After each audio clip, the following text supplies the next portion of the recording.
할렐루야. 우리 중고등부 예배에 나온 우리 친구들 주님의 이름으로 환영하고 축복합니다. 거리두기 방역조치가 조금 완화되면서 오랜만에 이렇게 우리 하부와 친구들 여럿이 함께 모여서 함께 찬양하는 시간을 가질 수 있게 되었는데요. 우리 하부와 친구들 뿐만 아니라 코로나가 하루빨리 해결돼서 우리 중고등부 영상으로 예배드리고 있을 중고등부 친구들 함께 모여서 함께 산상교회에 모여서 예배드릴 수 있는 그날을 다시 한번 기도하고 소망합니다. 우리 오늘 이 예배 시간 사도신경을 통해서요, 우리들의 신앙을 하나님께 고백하는 시간 갖기 원합니다. 우리 함께 사도신경 함께 고백합니다. 나는 전능하신 아버지 하나님 천지의 창조주를 믿습니다. 나는 그의 유일하신 아들 우리 주 예수 그리스도를 믿습니다. 그는 성령으로 잉태되어 동정녀 마리아에게서 나시고 빌라도에게 고난을 받아 십자가에 못 박혀 죽으시고 장사된 지 사흘 만에 죽은 자 가운데서 다시 살아나셨으며 하늘에 오르시어 전능하신 아버지 하나님 우편에 앉아 계시다가 거기로부터 살아있는 자와 죽은 자를 심판하러 오십니다. 나는 성령을 믿으며 거룩한 공교회와 성도의 교제와 죄를 용서받는 것과 몸의 부활과 영생을 믿습니다. 아멘. 이 시간 우리들의 참된 쉼, 참된 안식 되시는 하나님을 함께 찬양하기 원합니다. 우리 함께 찬양합니다.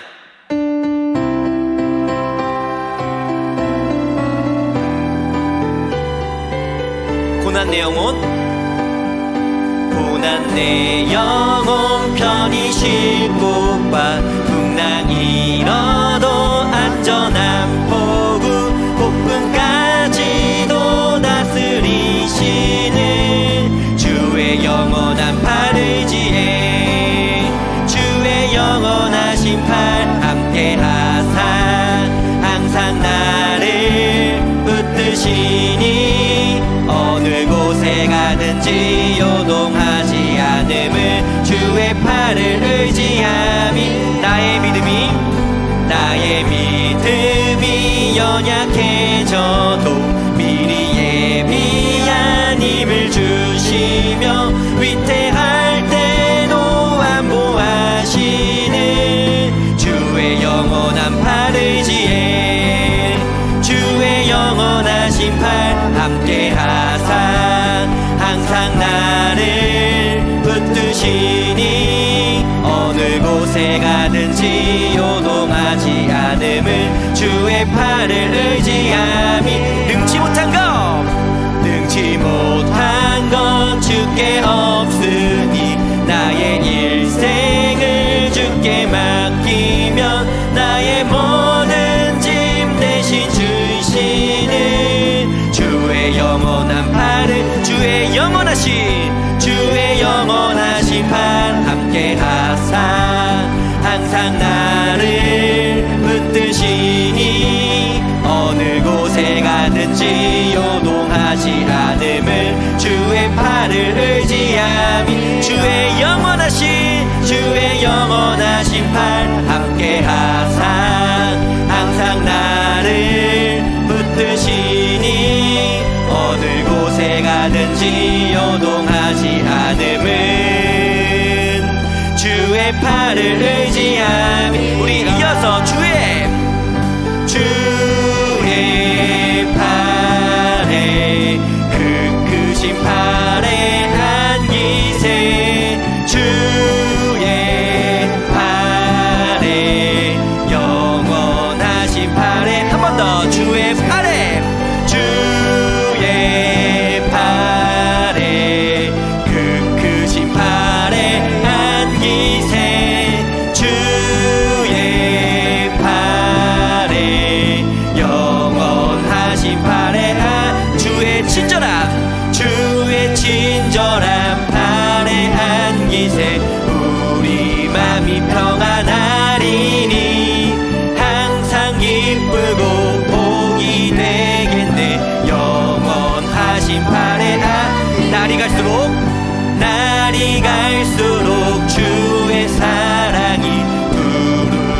선명하게 비치고 천성가는 일평이 가리니 영원하신 팔에 안기셈 주의 팔에 그 크신 팔에 안기셈 주의 팔에 영원하신 팔에 안기 주의 보좌로 나아갈 때에 기뻐 찬미소리 외치고 겁과 두려움 없어지리니 영원하신 팔에 안기 주의 팔에 그 팔에 안기세 주의 팔에 영원하신 팔에 한 번 더 주의 팔에 그 크신 팔에 안기세 주의 팔에 영원하신 팔에 안기세 우리를 도우시고 우리를 보호하시는 하나님께 영광의 박수 올려드리기 원합니다. 할렐루야 아멘.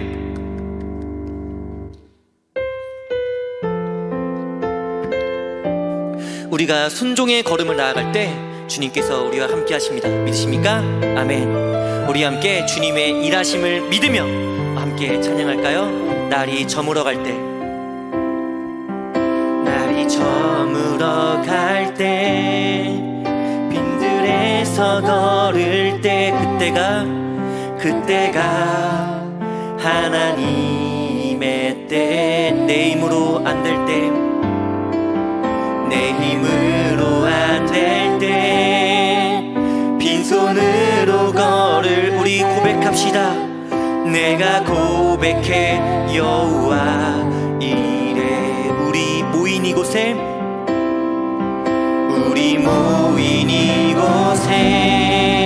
주님 함께 계시네 누리네 아버지 은혜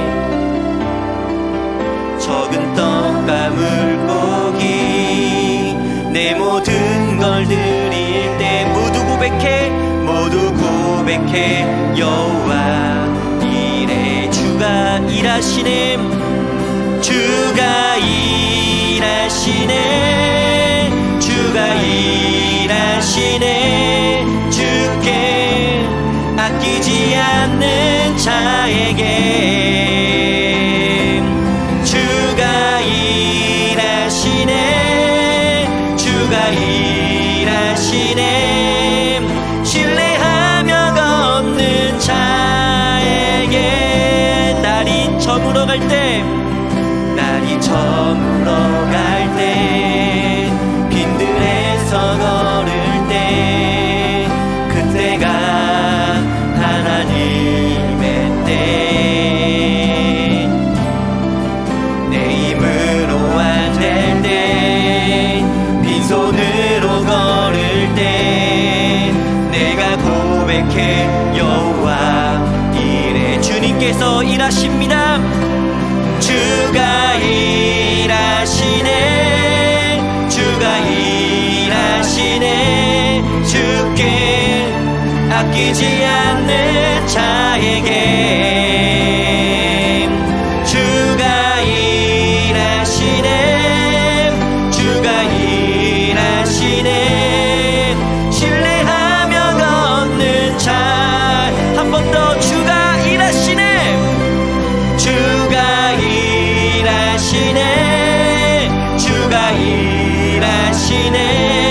주께 아끼지 않는 자에게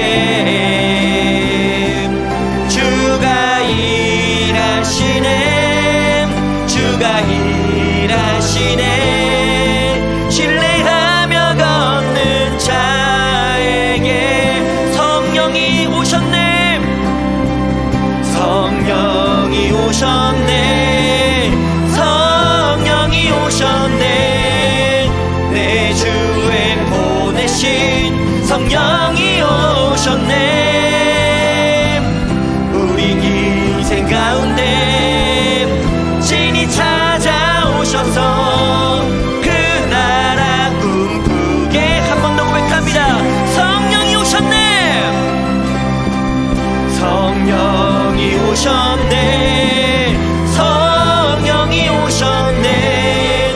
내 주에 보내신 성령이 오셨네. 우리 인생 가운데 친히 찾아오셔서 그 나라 꿈꾸게 하시네. 우리 함께 이 시간 기도하며 나가기 원합니다. 우리 함께 기도하겠습니다. 사랑과 은혜가 충만하시라면 친구와 같이 우리를 버려두지 않으시는 성령님께서 우리가 그 순종의 걸음을 걸을 때 주님께서 일하십니다. 나의 부족함, 나의 나약함, 모든 것 하나님께 맡겨드리고 주님께서 우리 함께 해주시고 주님의 그 크신 팔을 의지하며 우리가 주님의 그 순종의 길 한 걸음 한 걸음을 나아가는 삶이 주십시오.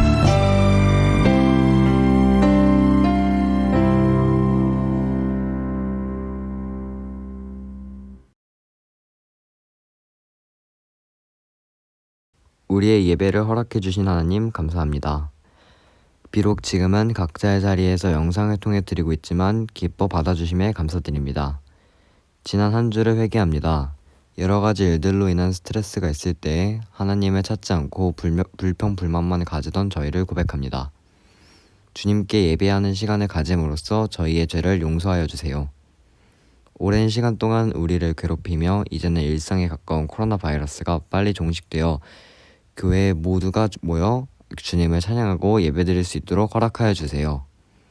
지금까지 함께 오셨던 하나님, 앞으로도 저희 중고등부 학생들이 하나님의 자녀로서 주님 뜻으로 살아갈 수 있도록 도와주세요. 이 모든 말씀 예수 그리스도의 이름으로 기도드립니다. 아멘.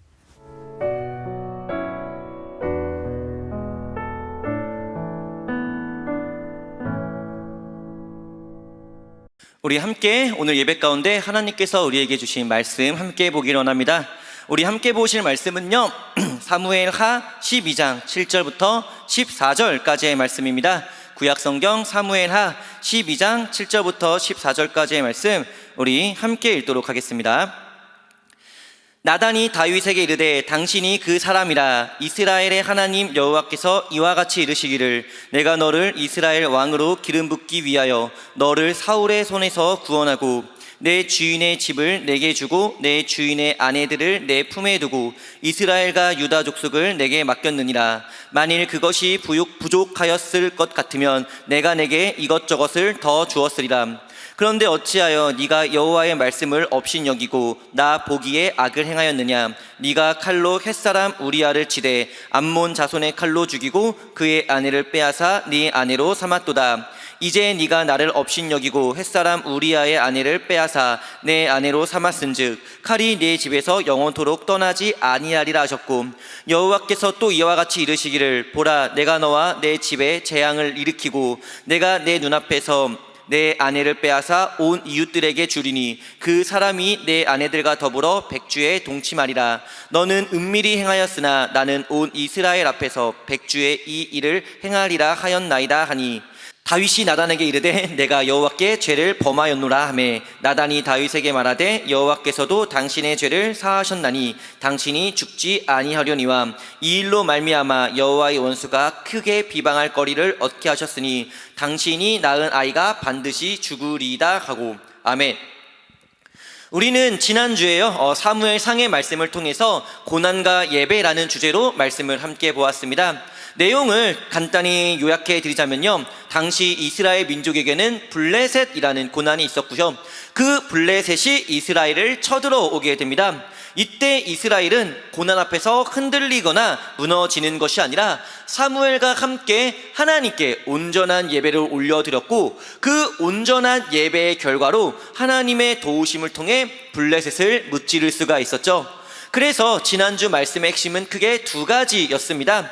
첫째는 고난 앞에서 우리는 고난을 바라보는 것이 아니라 하나님을 바라보아야 한다라는 것이 첫 번째였고요. 그리고 두 번째는 고난을 하나님께 떠넘기는 것이 아니라 고난 속에서 도우실 하나님의 손길을 우리가 믿으면서 그 고난을 향해서 우리가 나아가야 한다라는 것, 이것이 두 번째였습니다. 그리고 이것을 우리의 삶 속에서 가장 잘 적용할 수 있는 것이 바로 한 주의 시작을 하나님께 올려드리는 주일 예배라고 그렇게 말씀을 드렸죠. 이처럼 지난주 말씀의 주제는 고난이었습니다. 그렇다면 오늘 말씀의 주제는 무엇이냐? 우리 말씀의 제목을 함께 보게 되면요, 말씀의 제목이 죄 앞에 섰을 때라고 나와 있죠. 그렇습니다. 오늘 말씀의 주제는 바로 죄라는 주제를 가지고 우리가 함께 말씀을 좀 보도록 할 거예요. 그렇다면 본론에 들어가기 앞서서요, 먼저 성경에서 말하는 죄의 특징들을 우리가 알아야 하겠죠. 크게 세 가지, 죄의 정의와 기준, 죄의 범위, 그리고 죄의 결과, 이렇게 세 가지로 구분해서 매우 쉽게 설명해 드리도록 하겠습니다. 저는 어렵게 말하는 걸 싫어해요. 쉽게 설명해 드릴게요. 먼저 죄의 정의는 간단합니다. 여러분들이 알고 있는 죄란 무엇인가요? 아마도 흔히 지켜야 할 것을 지키지 않는 것을 죄라고 알고 계실 텐데, 맞습니다. 성경이 말하는 죄 역시도 이와 동일해요. 성경 원어로 죄는요, 하말티아라고 하는데요, 뜻은 빗나가다 아니면 관역에서 벗어나다 라는 의미를 지니고 있습니다. 이처럼 하나님의 뜻에 내 모습이 빗나갈 때, 하나님의 뜻에 내 모습이 벗어나는 것을 죄라고 부르는 것이고요, 이 말에서 알 수 있듯이 죄의 기준은 바로 하나님이라고 볼 수 있습니다. 그러면 죄의 범위는 어디까지 적용이 되느냐? 보통 국가나 사회에서 정하는 법은요, 그 범위를 행동으로 제한합니다. 무슨 말이냐? 사람을 죽이는 건 범죄입니다. 하지만 사람을 죽이겠다고 생각만 하는 건 범죄가 되지 않아요. 도둑질 역시 마찬가지죠. 남의 물건을 훔치는 건 분명 범죄이지만 훔치고 싶다라고 생각만 하는 건 범죄에 들어가지 않는다라는 거예요. 왜 그렇습니까? 판단할 수 없기 때문이죠. 사람은 사람의 생각과 마음을 알 수 없습니다. 그렇기 때문에 그것을 판단할 수가 없어요. 마음이 생각이 먹는 것을 행동으로 옮겨져야만 그제서야 알 수 있기 때문에 국가 또는 사회가 정하는 법의 범위는요, 사람의 행동으로 국한됩니다. 하지만 성경의 죄는 좀 다릅니다. 하나님은요, 사람의 마음과 생각 모두를 아시는 분이죠. 그렇기에 성경이 말하는 죄의 범위는 사람의 생각 그리고 마음까지도 포함이 됩니다. 10계명 중 마지막 10번째 계명이 내 이웃의 집을 탐내지 말라라는 말씀이잖아요. 여기서 말하는 탐은 마음이죠. 생각입니다. 이처럼 성경은요, 사람의 마음까지도 죄의 범위로 잡아서 죄를 규정하고 있다는 거예요. 그리고 죄의 결과, 이거는 전도사님이 정말 많이 강조했습니다. 죄의 싹은 무엇이다? 사망이다. 즉 죽음이다. 그리고 여기서 말하는 죽음은 단순히 몸의 죽음을 뜻하는 것이 아니라 단절, 하나님과의 영적인 단절, 내 육신과 내 영혼의 단절, 사람과 사람 그 관계적인 단절, 그리고 자연과 사람의 단절, 영원한 단절을 의미한다고, 이건 정말 제가 많이 강조했었죠. 정리해 볼게요. 이렇게 정리가 되겠네요. 성경에서 말하는 죄는요, 하나님의 뜻에 반하는 것이면서 그 범위는 행동뿐만 아니라 우리의 생각과 마음까지 포함이 되는 것이고요, 죄의 결과는 하나님과 단절된다, 즉 죽음이라고 이렇게 정리할 수 있을 겁니다. 자, 그러면 여기서 중요한 것은 무엇이냐? 과연 사람이 죄로부터 자유로울 수가 있을까요? 우리가 이론적으로 죄를 배웠습니다. 죄의 정의, 죄의 기준, 죄의 범위, 죄의 결과 배웠어요. 그렇다고 우리가 죄로부터 자유로울 수 있느냐? 그럴 수가 없다라는 겁니다. 모든 사람은 죄인입니다. 마음 그리고 생각까지 죄의 범위에 들어가는 순간 사실 이 세상 그 어떤 누구도 죄로부터 자유로울 수 없고 죄를 짓지 않고 살아갈 수는 없다라는 거예요.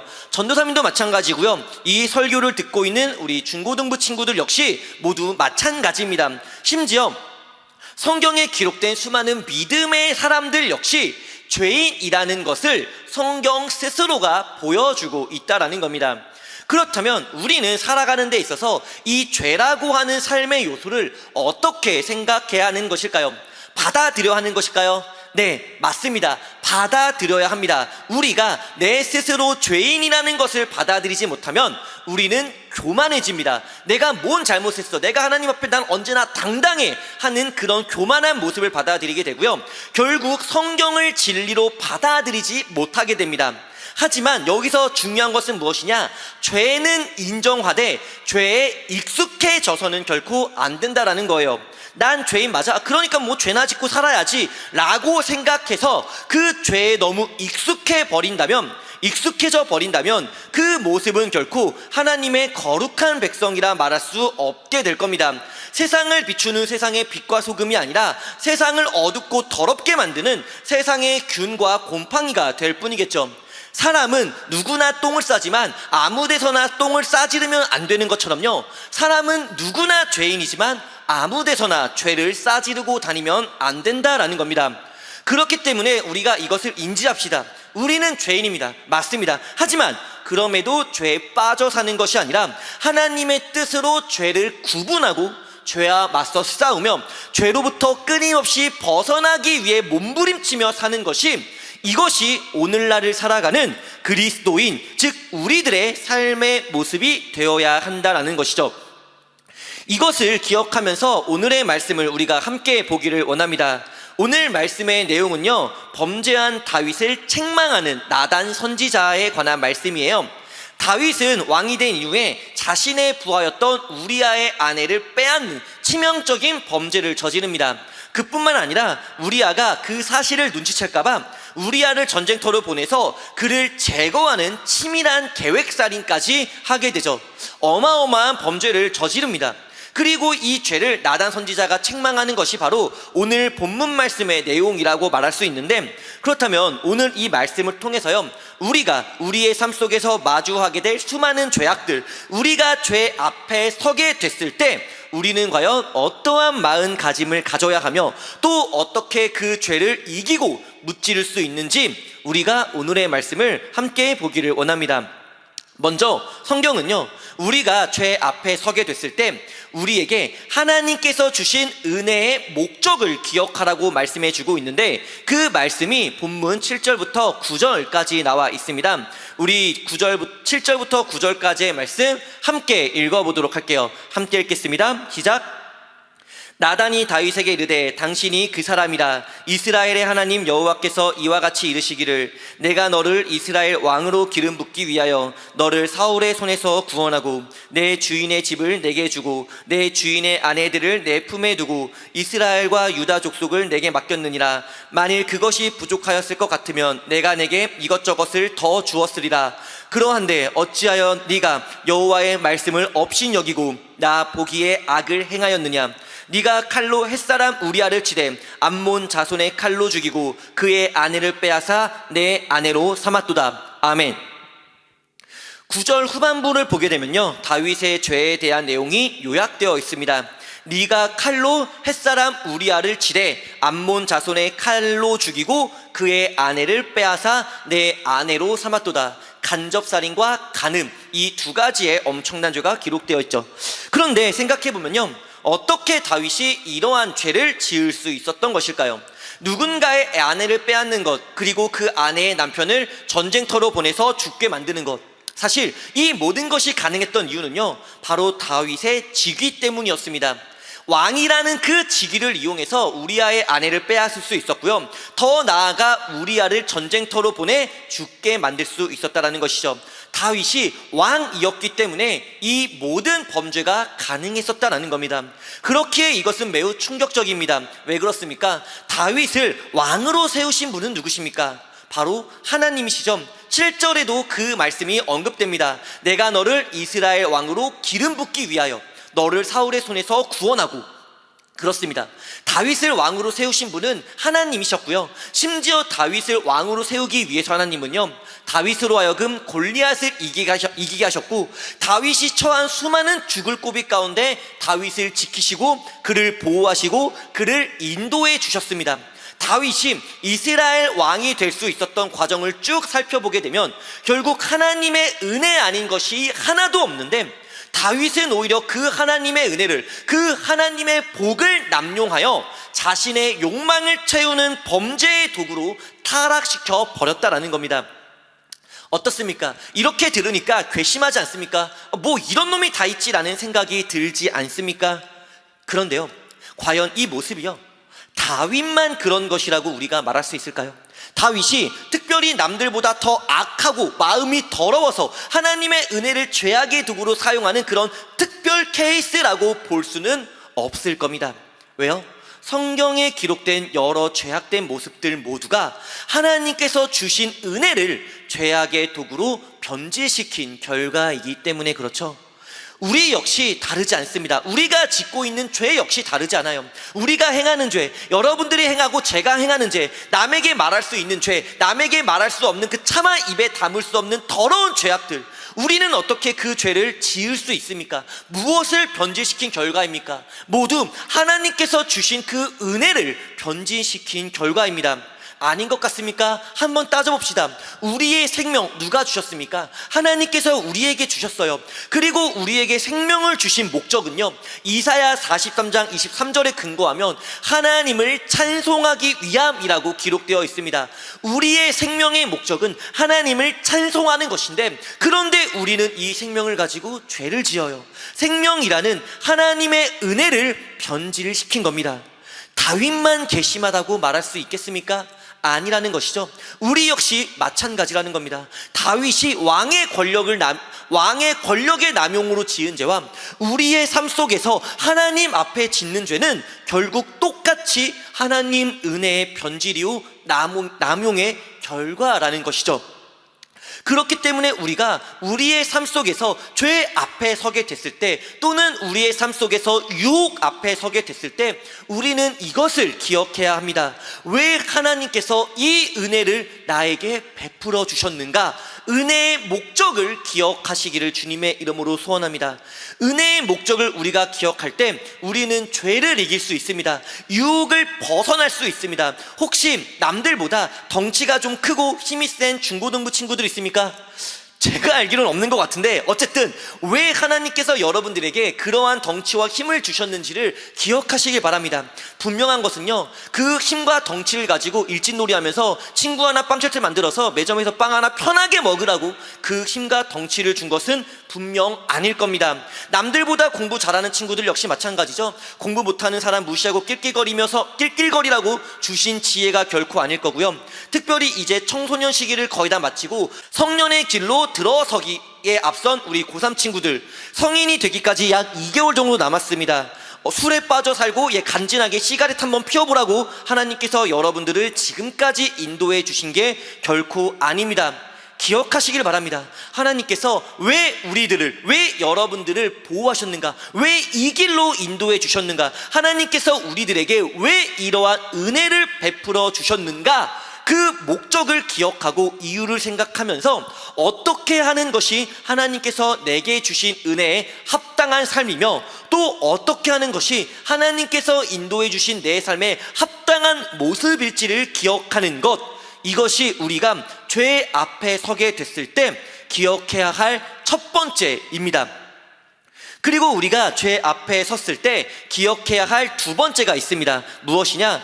그것이 바로 하나님의 형벌을 기억하라는 것인데, 그 말씀이 10절과 12절에 나와 있습니다. 우리 10절 12절 말씀 함께 읽어보도록 하겠습니다. 함께 읽겠습니다. 시작. 이제 네가 나를 업신여기고 햇사람 우리아의 아내를 빼앗아 내 아내로 삼았은즉 칼이 내 집에서 영원토록 떠나지 아니하리라 하셨고, 여호와께서 또 이와 같이 이르시기를, 보라, 내가 너와 내 집에 재앙을 일으키고 내가 내 눈앞에서 내 아내를 빼앗아 내 이웃들에게 주리니 그 사람들이 내 아내들과 더불어 백주에 동침하리라. 너는 은밀히 행하였으나 나는 온 이스라엘 앞에서 백주에 이 일을 행하리라 하셨나이다 하니. 아멘. 많은 사람들이 가지고 있는 오해 중에 하나가요, 성경이 죄에 관해서 관대하다라고 생각합니다. 사람들의 생각은 이래요. 성경은 죄에 관대해. 그러니까 맨날 믿는 사람들이 죄 짓고 회개하고 그러지, 죄에 관대하지 않으면 어떻게 그럴 수 있겠어? 라고 생각을 하죠. 그런데 과연 그럴까요?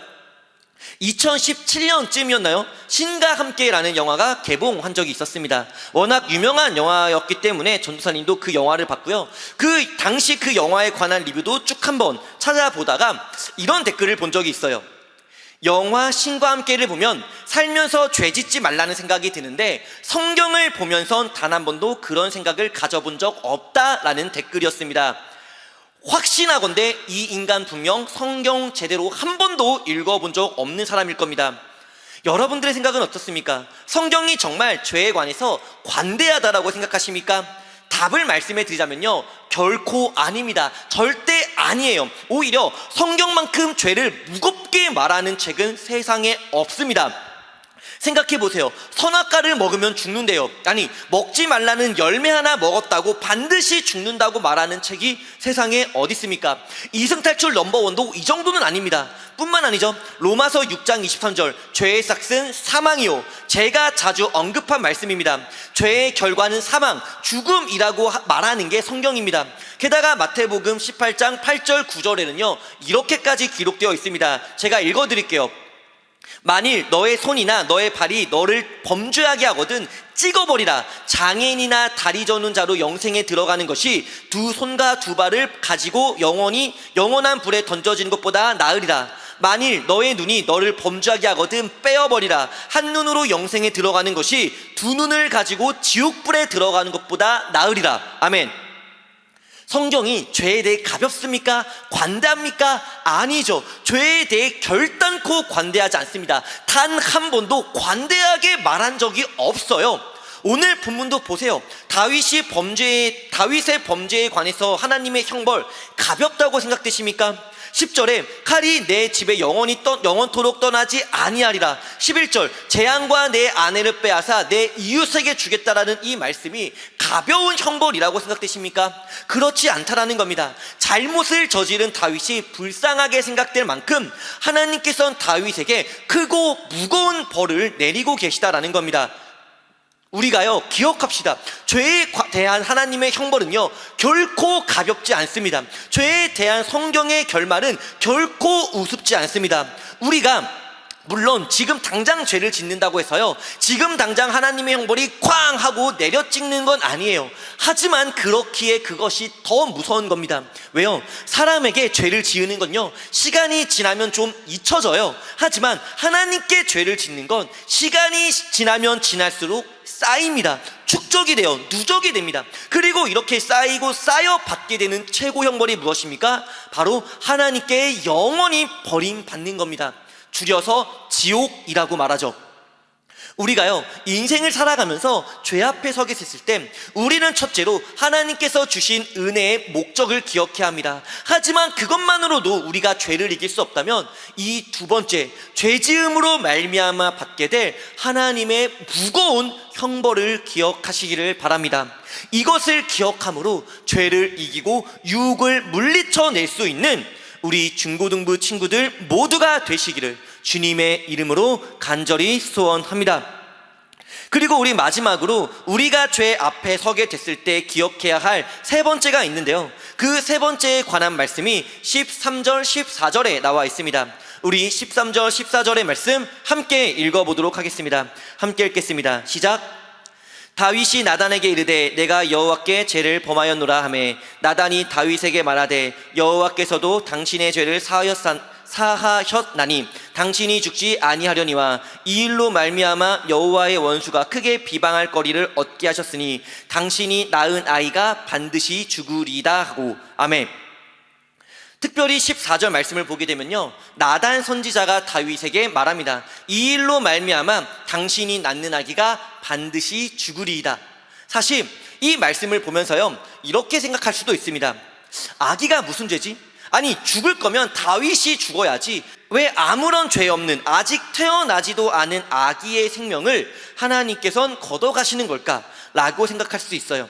그런데요 이 사건은요 오늘 예배하는 우리들에게 너무나 중요한 영적 원리 한 가지를 알려주고 있습니다. 무엇이냐? 다윗의 죄를 위해 대신 죽은 아기.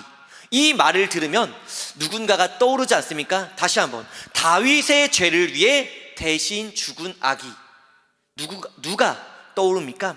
네, 나의 죄를 위해 대신 죽으신 예수님이 떠오르시죠?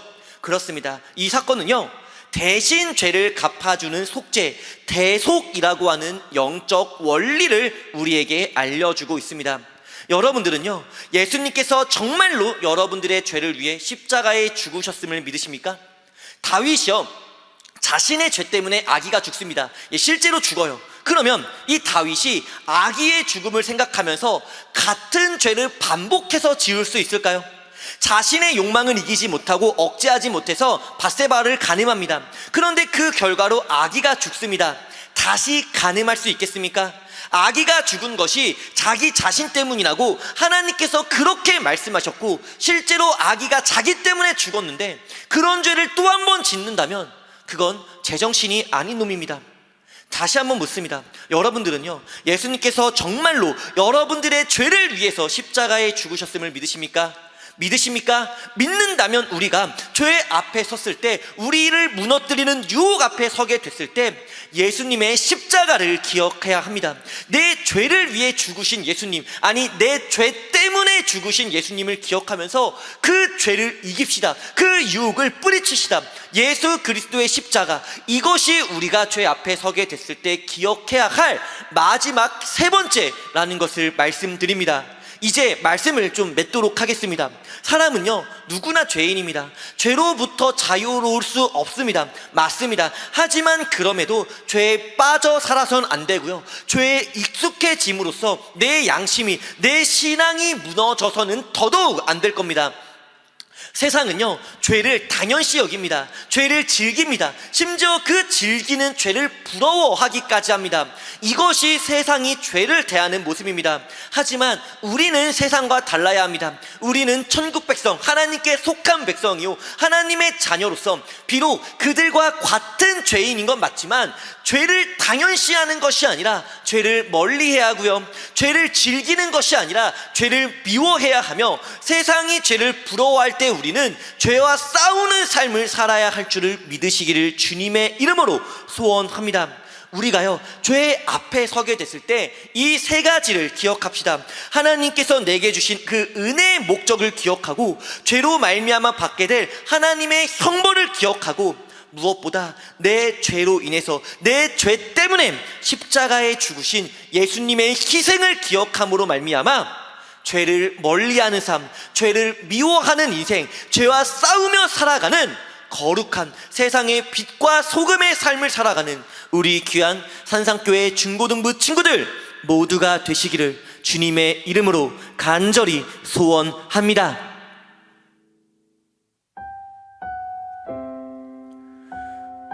우리 오늘 예배를 마치기 전에 함께 기도하는 시간 갖기로 합니다. 우리 먼저 말씀을 기억하며 함께 이 시간 기도합시다. 우리가요, 죄로부터 자유로울 수 없습니다. 죄를 안 짓고 살 수는 없어요. 하지만 익숙해져서는 안 됩니다. 그 죄에 빠져서 즐기면 안 되는 것이죠. 오늘 말씀을 통해 우리가 기억합시다. 하나님 은혜의 목적, 하나님의 형벌, 그리고 나를 위해 죽으신 예수 그리스도의 십자가를 기억함으로 말미암아 우리가 죄를 지을 수밖에 없지만, 그럼에도 하나님 이 죄를 이기게 하여 주시옵소서. 우리가 죄인일 수밖에 없지만 하나님 그럼에도 이 죄에 빠져 사는 것이 아니라 죄를 멀리하는 삶을 살게 하여 주시옵소서라고 우리가 이 시간 함께 기도하는 시간 갖기를 원하고요. 그리고 우리 또 한 가지 기도할 때 우리 각자의 기도 제목을 하나님께 내려놓으며 기도하는 시간 갖기를 원합니다. 주님, 우리의 삶 속에서 저의 이러한 기도 제목이 있습니다. 주님 들어주세요. 저의 이런 필요가 있습니다. 저의 이런 아픔이 있습니다. 저의 이런 원함이 있습니다 하는 그 우리의 마음 가운데 기도 제목을 하나님께 고백하고 하나님께 내려놓으며 우리 함께 기도하는 시간 갖기를 원합니다. 우리 함께 기도하겠습니다.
예수님께서 가르쳐 주신 주기도문 함께 기도하겠습니다. 하늘에 계신 우리 아버지, 아버지의 이름을 거룩하게 하시며 아버지의 나라가 오게 하시며 아버지의 뜻이 하늘에서와 같이 땅에서도 이루어지게 하소서. 오늘 우리에게 일용할 양식을 주시고 우리가 우리에게 잘못한 사람을 용서하여 준 것 같이 우리의 죄를 용서하여 주시고 우리를 시험에 빠지지 않게 하시고 악에서 구하소서. 나라와 권능과 영광이 영원히 아버지의 것입니다. 아멘.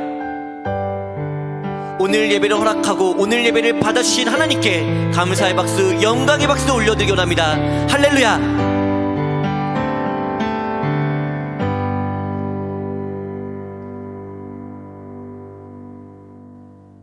주의 친절한 팔에 안기세. 안녕, Q&A가 돌아왔습니다. 다들 Q&A 잘하고 있지요? 오늘 것도 다들 잘 해주리라 믿고 바로 알려드리도록 할게요. 첫 번째, 우리가 죄 앞에 서게 됐을 때 기억해야 할 세 가지는 무엇입니까? 두 번째, 그리스도인의 삶은 죄에 대하여 어떠한 삶을 살아야 합니까? 정답은 여러분의 머릿속에 있습니다. 그걸 그대로 우리 선생님들께 연락해서 알려주시면 됩니다. 그리고 매주 토요일 오후 8시 반에 중고등부에서 준모임을 진행하고 있으니 다들 준모임 또한 잘 참여해 주시기를 바랄게요. 그럼 다들 추운 날 감기 걸리지 말고 다음 주도 우리 온라인 예배로 함께해요. 안녕. 네, 산상교회 중고등부 친구들, 다시 한번 이렇게 인사드립니다. 전도사님이 다시 한번 이렇게 화면에 나오게 된 이유는요, 한 가지 광고사항 말씀을 드리기 위해서 나왔어요.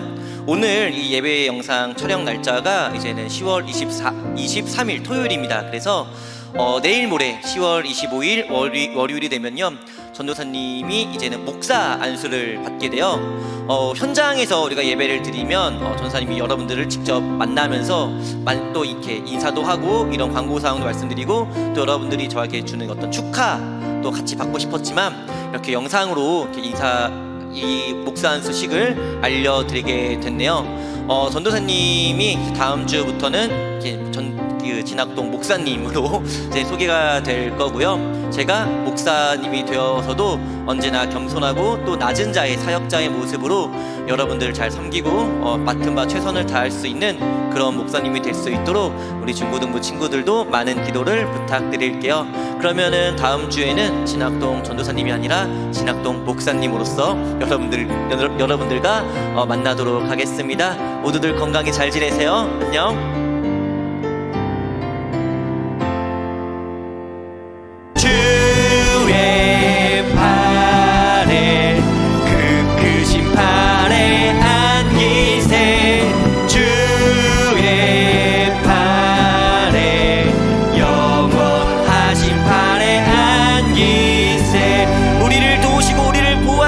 하나님께 영광의 박수 올려드리기 원합니다. 할렐루야.